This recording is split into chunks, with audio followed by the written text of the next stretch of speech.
Good morning sa ating lahat. Pasyal tayo dito sa bukid.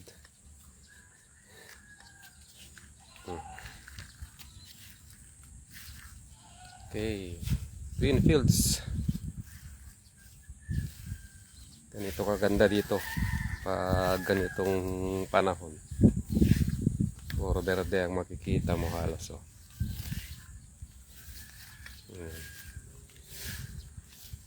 Where the fields are green,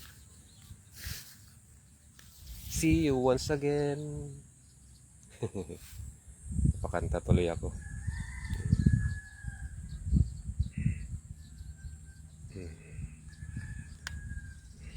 May umulan na kaso nagbibitak pa rin ng lupa. Oh.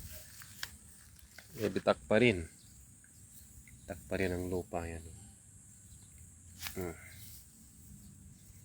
Yan. Bakas ng fertilizer. Ayan. Kapag abono kasi sila nung umulan noong kailan ba yung malakas na ulan. Sa may malakas na ulan noon. Pag abono na sila. Halos nakapagtanim na lahat dito. Mga ilan-ilan na lang ang kwan. Ang hindi pa nakapagtanim.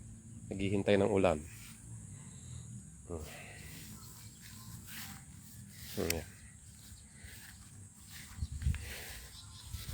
Nawa ay may madalas na ulan para may pandilig.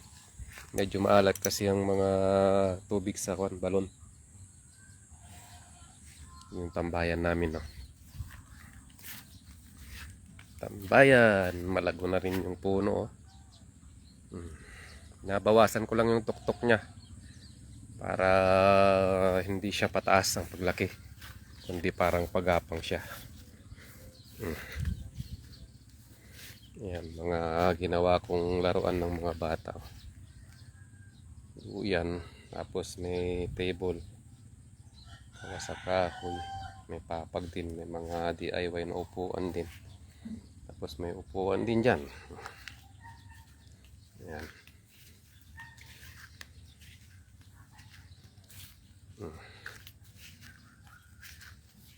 Yung garden dati noon, na-develop na rin na kwan.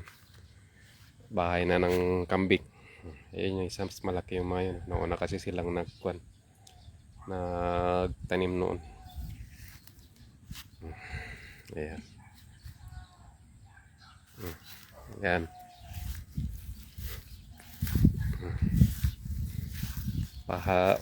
Parang pag ganun na siya eh. Pag ganun na ang laki.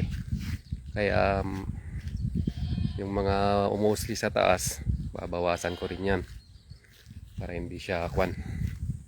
Hindi siya lumaki pataas. Kasi pag lumaki pataas yan, mas malaki yung tendency na mabubuwal yung kahoy.